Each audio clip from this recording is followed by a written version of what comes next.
How is magic comparable to water? How much damage can a level 1 wizard do to a river? What is hard magic versus soft magic? And what's more effective, a bucket or arm-pinwheels? I'm Carrie, I'm Josh. And I'm Monica. and this is the Worldbuilders podcast.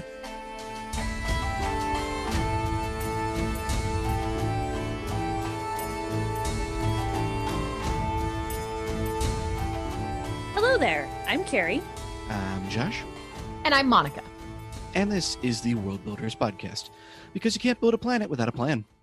In this podcast, we, your hosts, explore settings and genre fiction by crafting them here and now for you, our listeners. The last time we talked about the history of the continent and how humans developed in the world. And now we are dedicating an entire episode to something that you've heard us mention in passing quite a few times as we've been talking about the development of the world and these other races, and that is the magic of Xanthuru, and specifically as it exists on the continent of Alteran. And I have new 10 ounce of Sprite. Send to us a great big night. It's magic. That's an Animaniacs reference for those of you at home who are as old as we are. Oh man, I miss the Animaniacs. Right?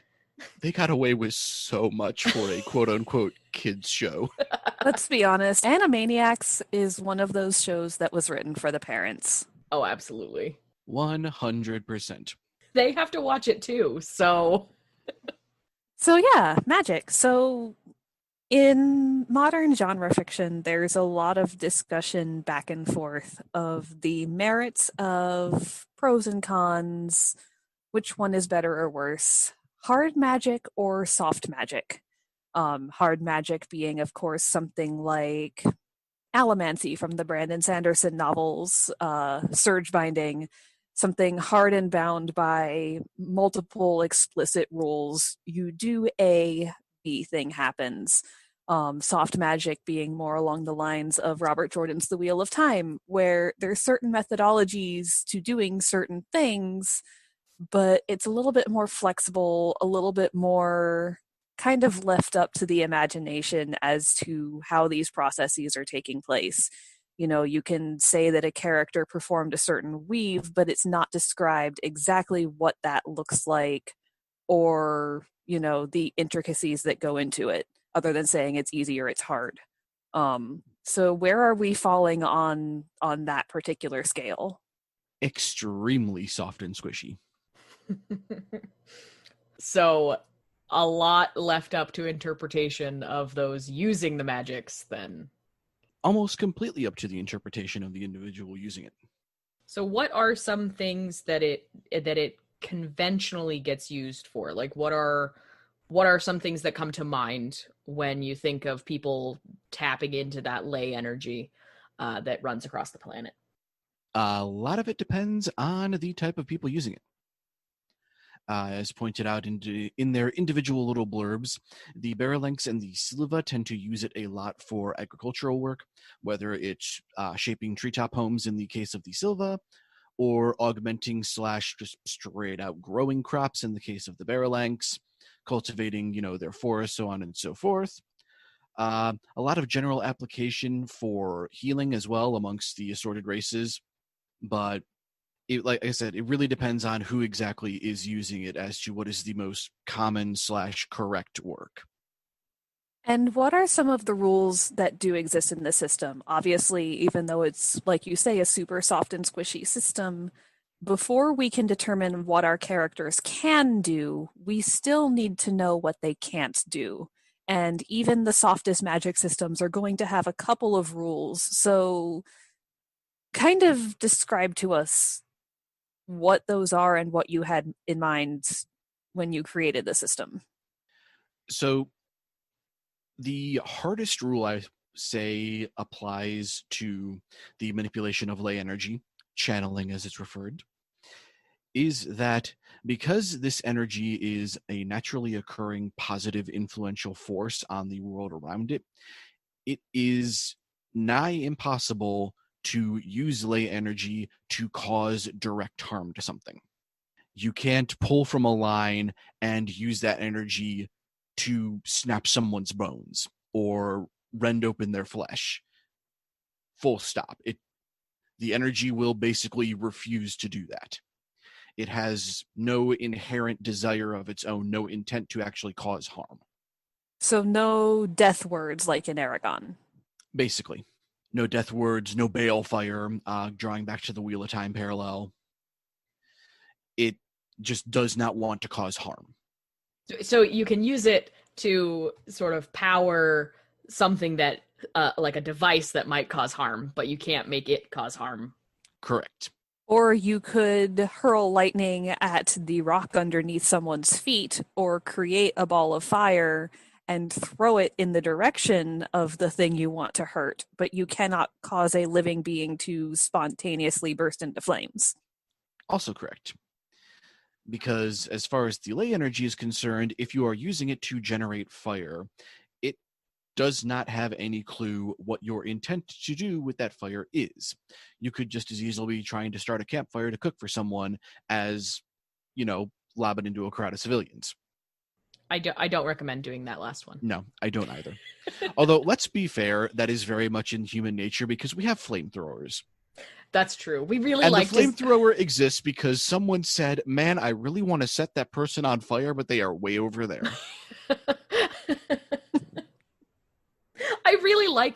Obviously, like, we created the flamethrower. We think fire is really cool. Like, that's basically... Boy, if you think fire is cool, have I got surprises in store for you later on in our series. Ooh. So how dependent on proximity to a ley line or a node is channeling? If a channeler is out in the boonies and they're having to cross an area that maybe is a little bit more desolate in terms of not having a lot of lines, or the lines that are nearby are on the weaker side, is their channeling going to be weaker, or does that depend more on an individual's power and skill in terms of how much they're able to draw out of limited resources? The answer is yes. So basically, it breaks down to a couple of different factors in that particular scenario. Yes, it is a network of lines that crisscross the entire planet. There are going to be lines that are larger than others, smaller than others. It's a lot like our own vein network. You're going to have some arteries, you're going to have some capillaries. It's not all uniform, and some areas are going to have more or less of these networks than the others. So individual results may vary, but by and large, when you're only near little piddly capillary lines, you will have to work harder to draw sufficient energy to do what you are trying to do, as if you were standing on a major node that you would find in some city's metropoli. And of course, the more skilled you are, the easier it is to do that. Correct.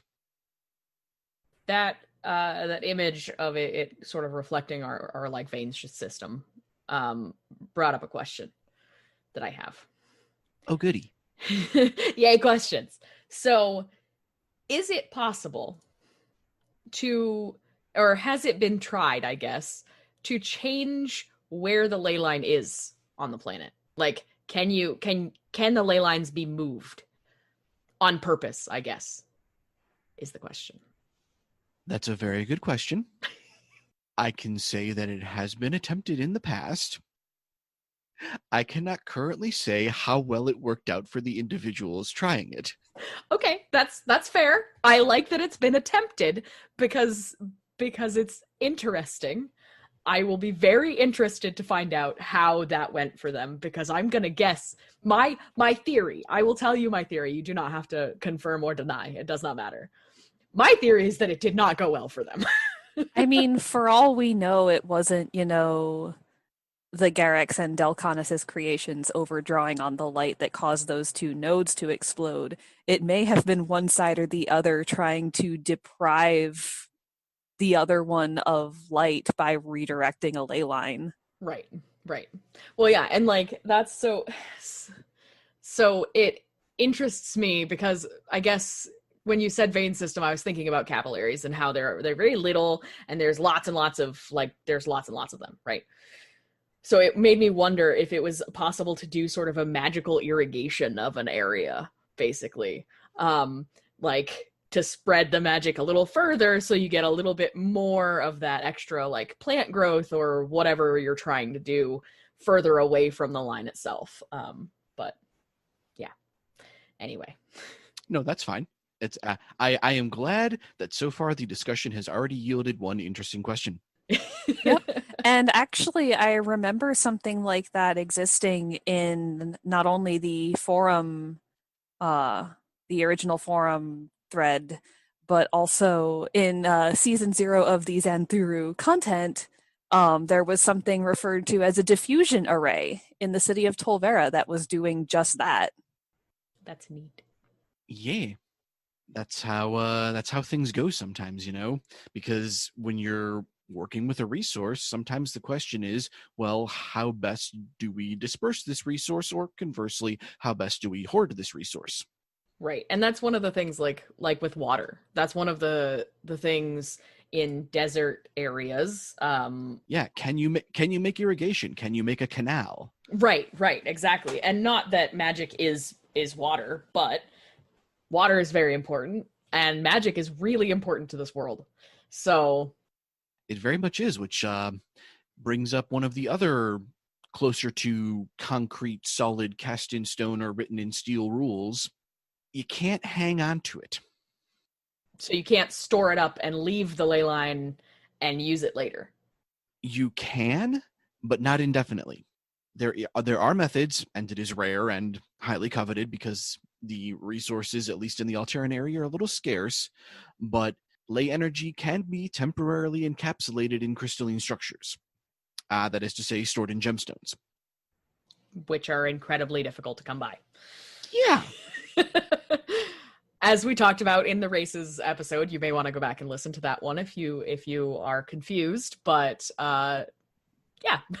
Exactly. And as they found out, it's not a permanent solution either, because no matter how good you are at manipulating this energy source and how hard you try or how creative you get about it, eventually that energy will return to the lines. Because that's where they want to be. That's where it belongs. I like this metaphor of water that we have going on here because it really does illustrate a lot of the points that Josh is making. Like, you can go to a river and scoop water out of it with your hands and drink it. You can scoop water out of it with your hands and throw it on the last smoldering embers of a campfire so that you don't start a forest fire when you leave your campsite. Which you should definitely do. You can scoop it up with your hands and throw it at your friend because you want to start a splash fight. But the one thing you really can't do is scoop it up with your hands and carry around a fistful of it because it's going to drain out eventually. Yeah, because your hands are not watertight. Just in case somebody around the world who is listening to this thought that was how it works. It's definitely not. Unless you're a frog person, in which case please reach out to us because we want to meet you. Yeah, I definitely want to meet a frog person. That would be fantastic. So I think the other thing that I like about the water metaphor is its desire to return to where it was taken from. Like, its desire to be in the ley lines. It's where it lives. Yeah, but like that's just where it belongs. I don't know. I like the water metaphor. It makes me happy. And it's very appropriate, again, because this is something that they discovered over time does flow. You can remove it, but it always returns. It goes somewhere once a year. Nobody's really sure where. There's a lot of theories onto the how or the why or the what and the when. Well, the when's pretty concrete. It's kind of like clockwork. And so places that do have access to these crystals and these gemstones would probably also be able to get through this period of it going away, which I'm guessing we're about to segue into, because while nobody else has access to the energy, you have it. So if one of your people gets sick or injured, you can heal them. You can keep your food from spoiling. You can light a fire and keep from freezing to death. Obviously, you would have to use this energy sparingly, but it can at least get you through in an emergency. Mm-hmm. But boy, howdy, do you need to have a good stockpile of it. Right. Because let me tell you something. the system for storage is inefficient as it is, that inefficiency level skyrockets during that time of year. Yeah. So it's like trying to store a current video game on a computer built in 1985. It's not going to work very well. There are not enough floppy disks in the entire world to store that much information. I was actually reading something just the other day where somebody did the math, and the entire Nintendo 64 library would fit on one Switch cartridge. Wow. Where's that release? Yeah, exactly. Right? Okay, Banjo-Kazooie, Banjo-Tooie. I would like both of those right now on a Switch cartridge. Thanks very much. With room to spare. So yeah, or it's like, putting water in a water bottle and keeping it at room temperature during most of the year, and then when the light goes away, you chuck it in your car on a Florida summer day, it's going to evaporate faster. Yep. I was thinking that if you leave the water bottle in a car overnight in the ice or in the snow, because that's where I come from, it's ice and you can't use it. And it's really hard to thaw it out. So tell us more about this period where the light just goes away. Yep, not a problem. It's a apparently naturally occurring phenomena. I mean, obviously nobody's really had the chance to have a good chat with whoever or whatever made the planet in the first place and set up the network, but it's been going on as long as people have been able to be aware that it's going on. Every year like clockwork, winter ends, spring doesn't start. The light just goes away somewhere. Nobody knows, at least as far as the Alteran continent is concerned, where that energy goes off to or why. They just know that it's gone and things suck. Yeah, and it affects everyone equally, I would assume. Well, not equally, but... Well, I mean, I'm going to assume it affects everyone equally unless you're dealing with someone who isn't alive. Isn't alive.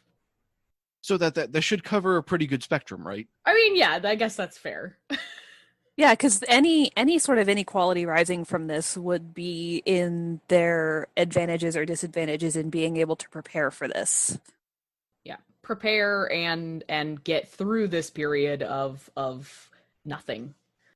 Yeah, like if you take a rich human person from the city of Tolvera and put them next to a really poor person from a farm, next to a couple of own from competing tribes, the two humans are going to be affected the same, and the two own are going to be affected the same, and those two groups are also going to be affected the same relative to, like, obviously their own species affecting how they handle it.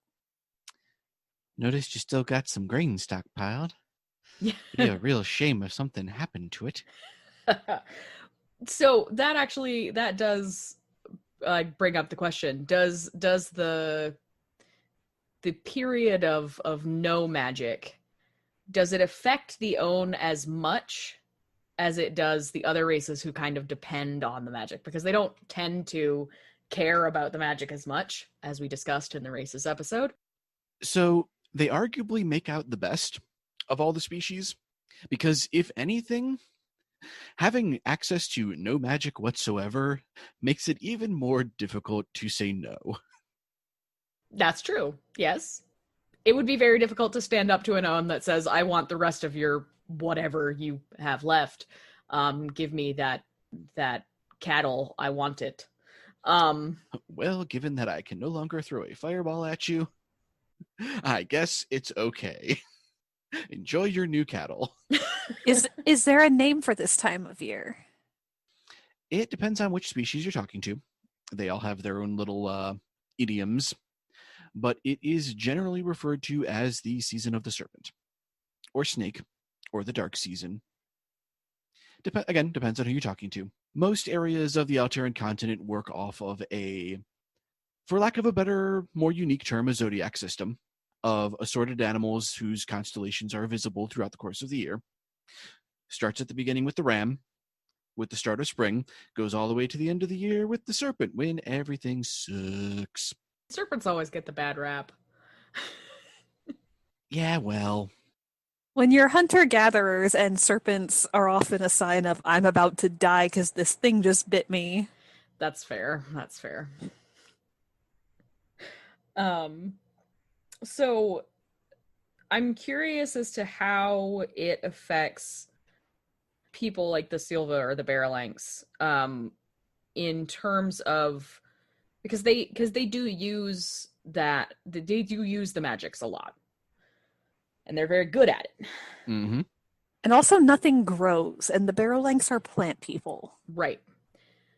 But the other question is, do they actually completely rely on it, knowing that there are those weeks where you won't have, or those however long the period is, you don't have it? Or do they have ways of coping with it, I guess is the question.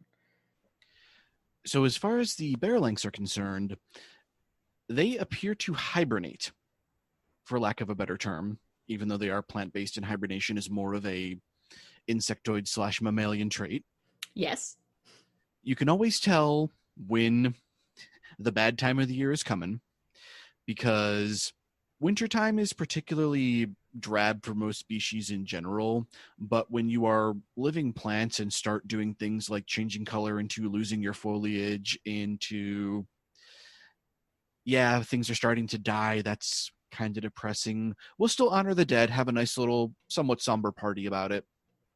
And then we're going to take all of our local foliage and make these nice, tight domes of plant matter and root matter that nobody else can really get into. And we'll see you guys in the spring.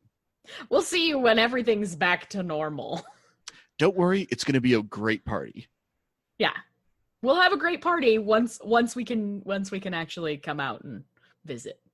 And I imagine that's pretty universal for any sapient culture on this planet that experiences this phenomenon, is you have a real big freaking party when the life energy comes back. Heck yeah. It's generally pretty celebrated because, hey, look, we get to live another year. Yeah, yay, we didn't die. I mean, yay, we didn't die is the basis of a lot of our celebrations that go back that far. That's true, yeah.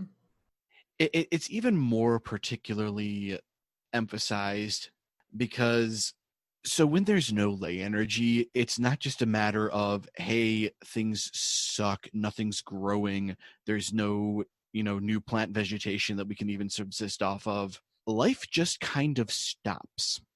In the absence of the ley energy, not only does nothing grow, but nothing is born. If you become injured, wounds don't heal. Oh. And while it can be used to some benefit, obviously, nothing's going to decay if life isn't going on, because decay is part of the breakdown of cellular structure that is part of the natural life cycle. So any food you have stored up isn't going to rot, at least. Well, that's helpful. But you have to have enough food stored up to get through this period of time. Yeah. And it's also much more difficult to defend. Because, again, if you get hurt, it doesn't heal.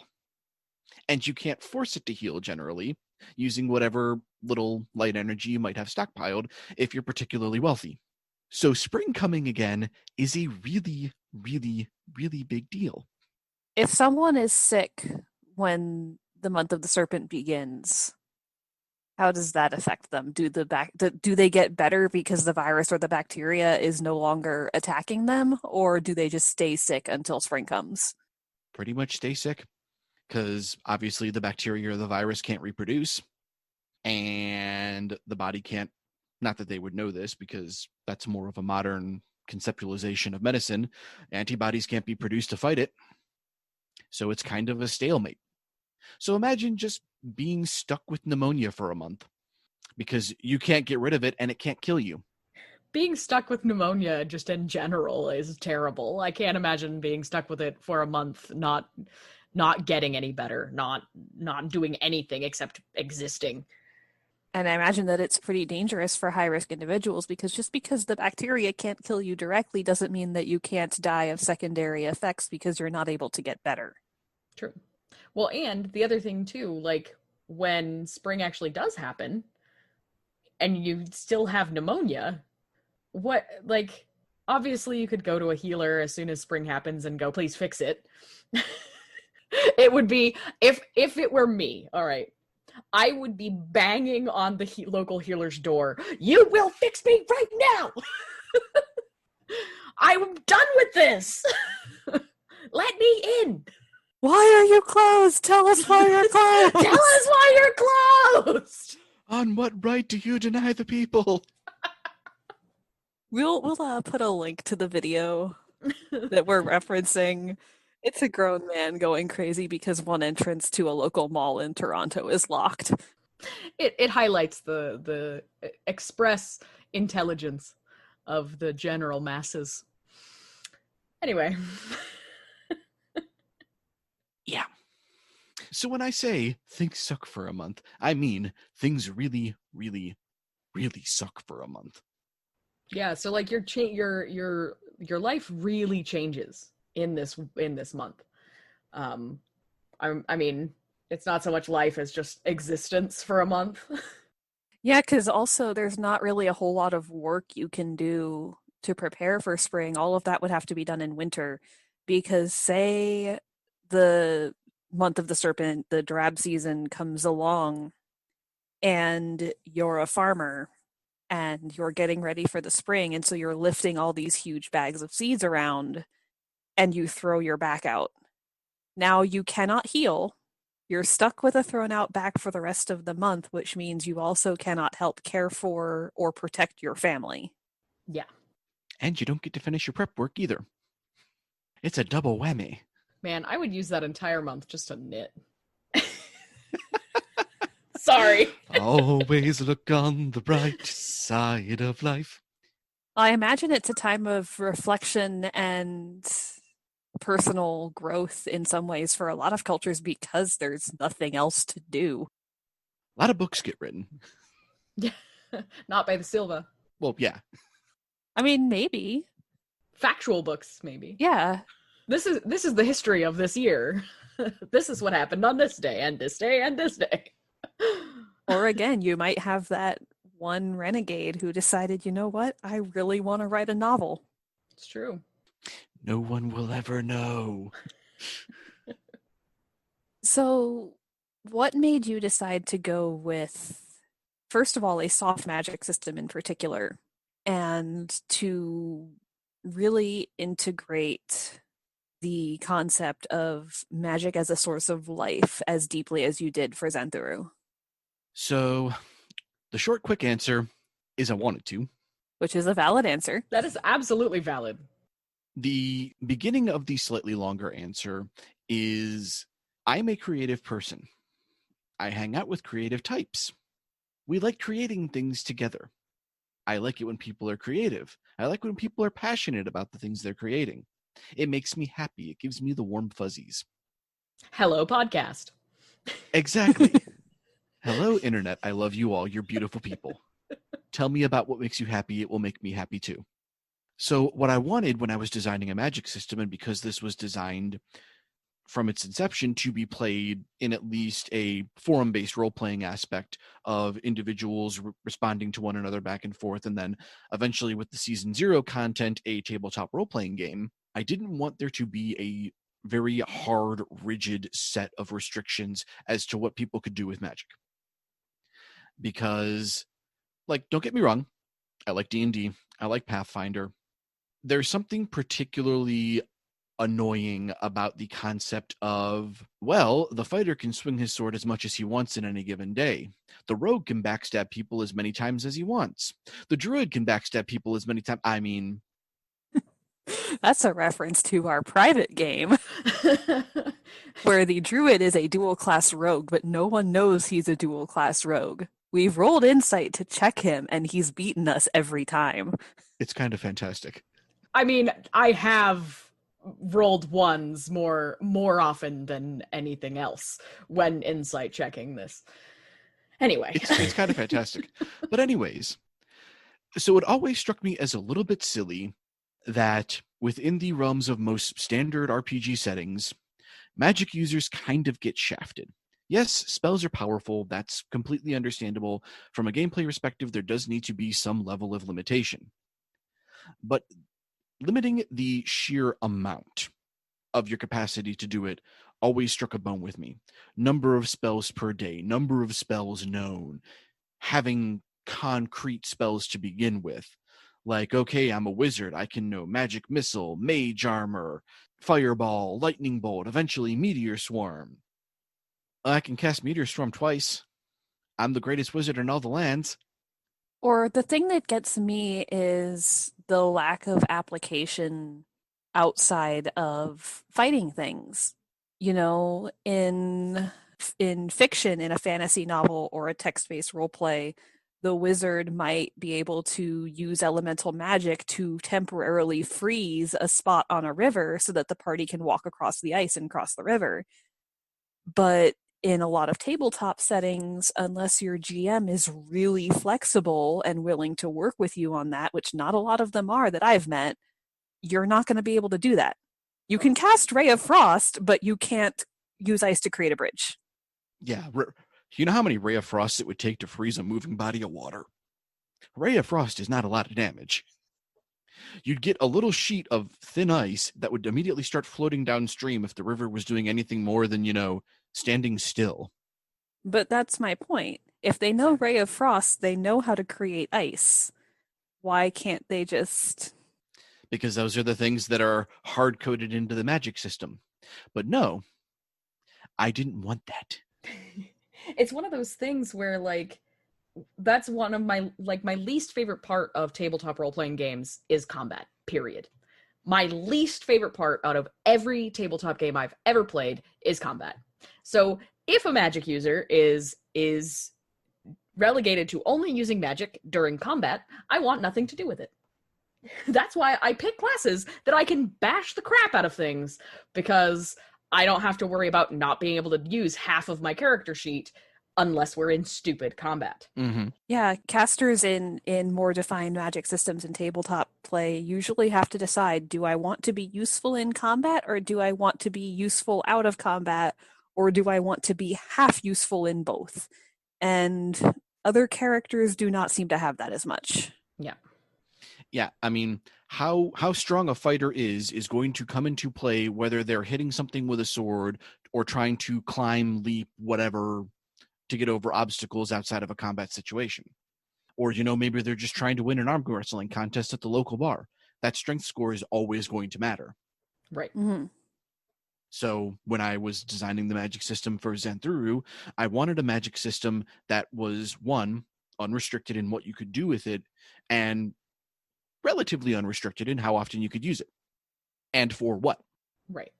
And I think that's a good way to approach it if you want your players or the people you're writing with to be able to be creative. Not saying that hard and fast magic systems don't allow you to be creative, because they do, just in a very structured kind of way. Mm-hmm. And we see that, for example, with Mistborn. Right. That was actually the first thing that came to my mind. Of course it is. Yeah, you see that with Mistborn. There are specific ways that the magic system interacts, or the characters interact with the magic system. But there can be different results from using the magic in that system. What's that? You need to get somewhere in a hurry? Good thing you got a pocket full of change. Exactly. And it's not for paying the bus. And I think that, to me personally, that's important in a fantasy setting, whether you have a hard magic system or a soft magic system, because I like both. There are places for both, and there's places for ones that are more in the middle. But whether you have hard or soft, I don't want my fantasy setting to be medieval Europe with fireballs.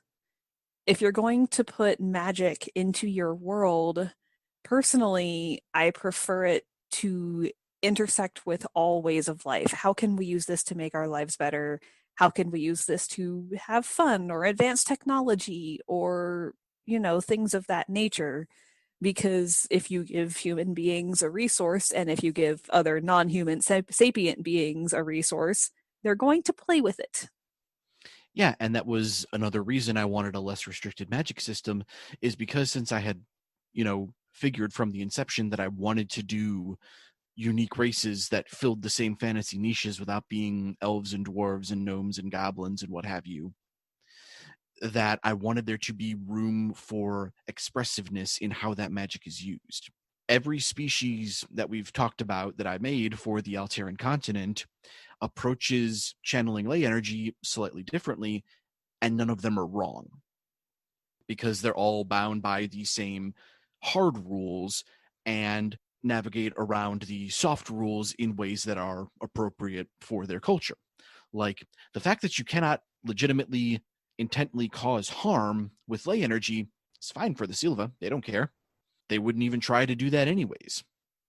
That just makes me think like that would be the only reason that the own would actually even try to use ley energy, as if they could do that directly, but Or performing larger feats, like using the light to enhance your strength or speed so that you can run faster than the other guy and win another name.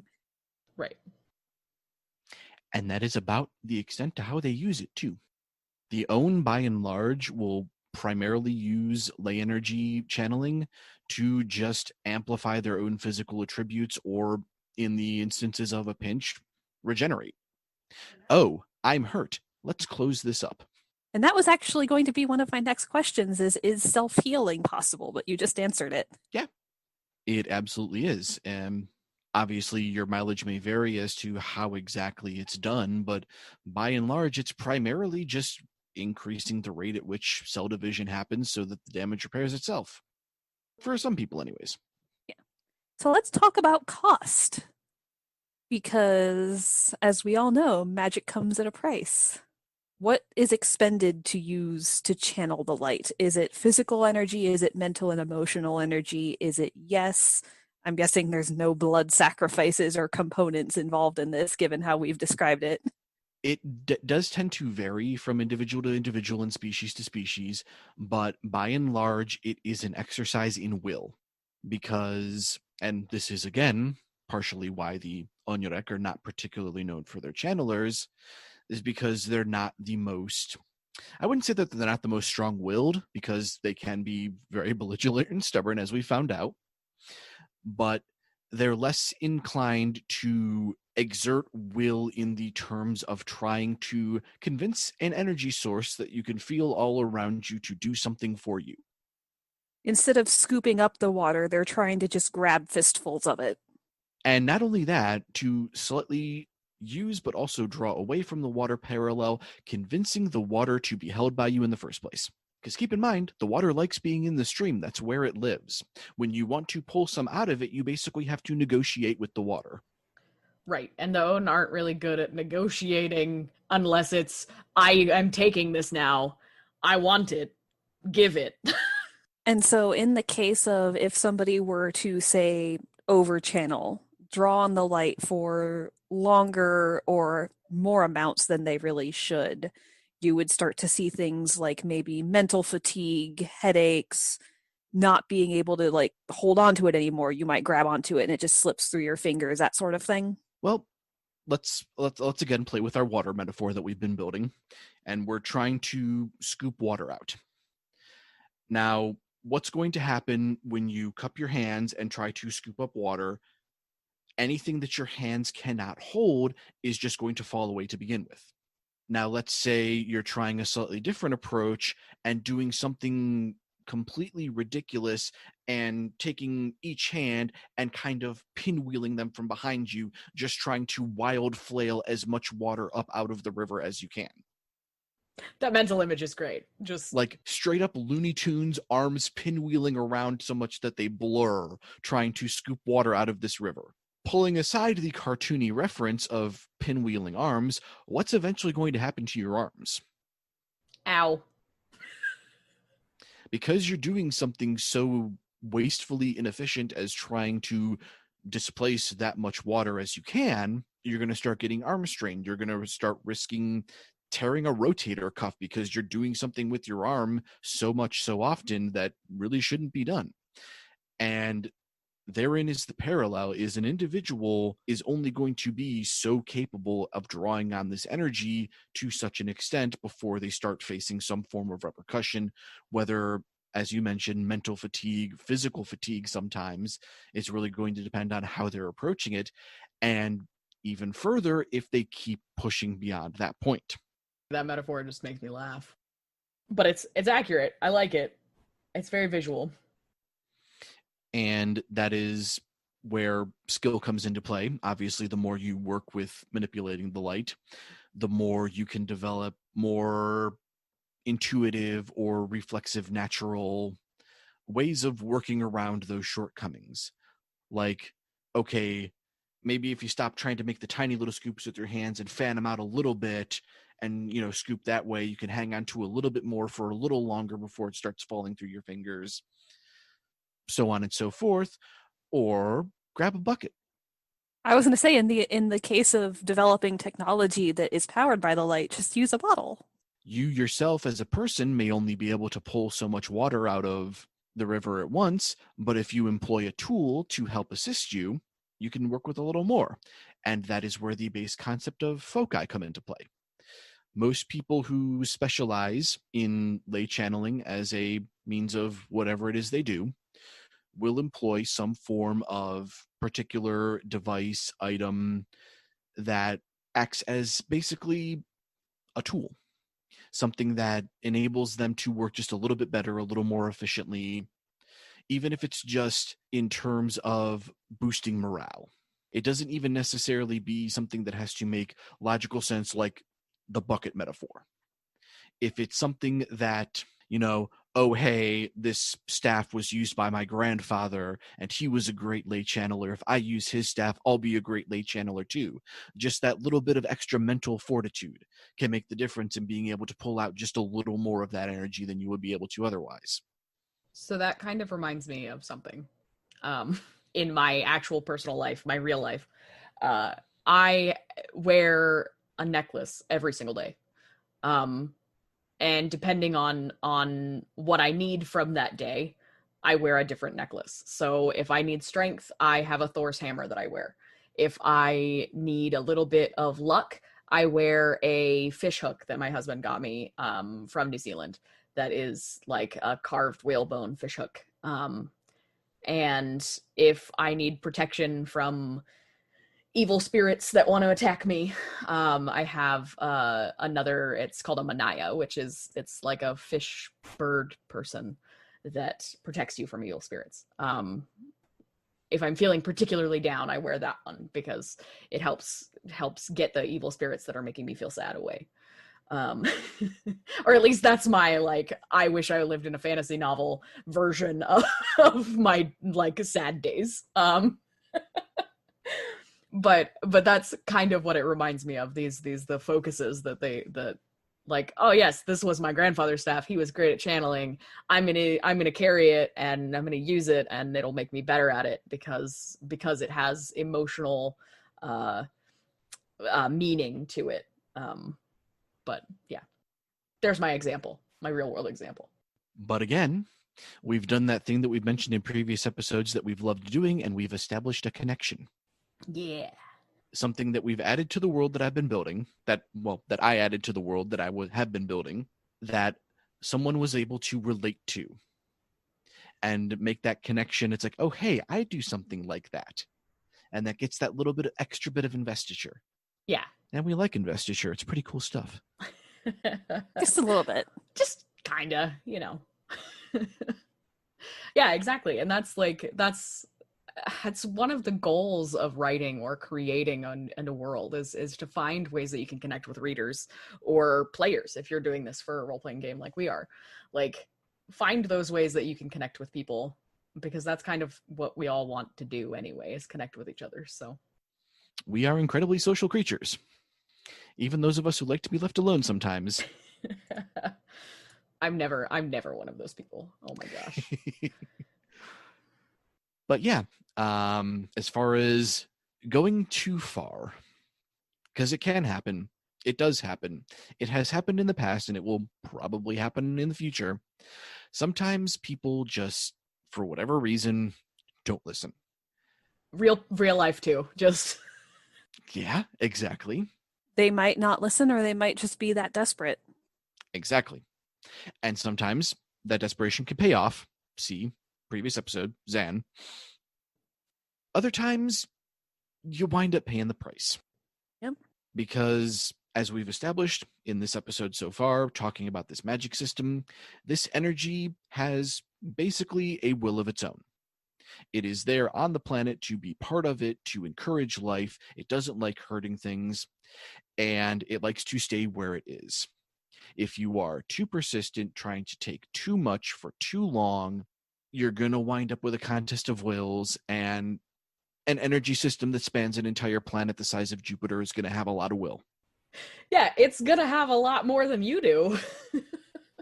And the results are not always pleasant or pretty or both.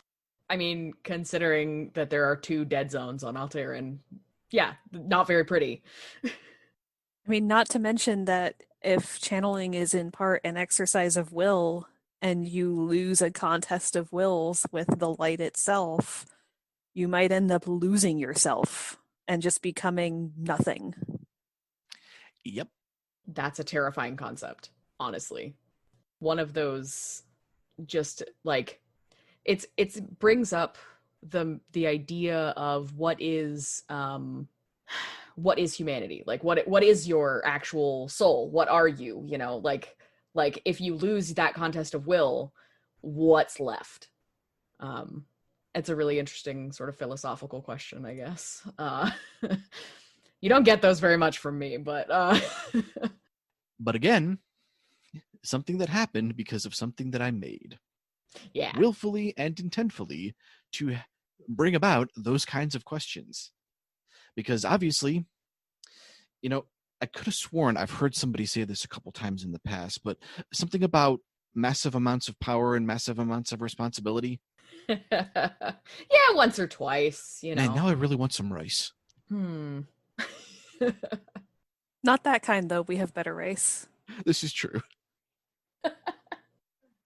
So I think that just about wraps up this episode. Yeah, that seems like a pretty good place to let this one rejoin the stream. Oh. At twitch.tv/Rhinobot Studios. Da da da da da da. Da. No fan questions this time because I was lazy and didn't ask the Discord in time for anybody to actually ask anything. But that's our fault, not yours. But so next time, we have a bit of an exciting episode. Or 2 episodes, we're not really sure yet. We'll see how it goes. Josh had mentioned wanting people to be able to play and create in this world. And next episode, we're going to be exploring what happens when he lets his favorite little gremlins onto his playground. Everybody's welcome in the sandbox. Bring your tools. So look forward to the special expansion pack edition of the Worldbuilders Xanthuru. Whee! So exciting. And I just can't hide it. So, yeah. If you'd like to contact us, you can do so by shooting us an email at worldbuilders@rhinobot.net or by tweeting us at Rhinobot Studios. We'll be glad to answer fan questions on air, but as always, please be advised we record well in advance, so it may take us several episodes to get to your questions, but we will get to your questions, and they will be answered. But you may not like the answer that you receive. But we'll definitely answer them. Oh, yeah, absolutely. And as always, we will see you next time. Bye-bye! Bye!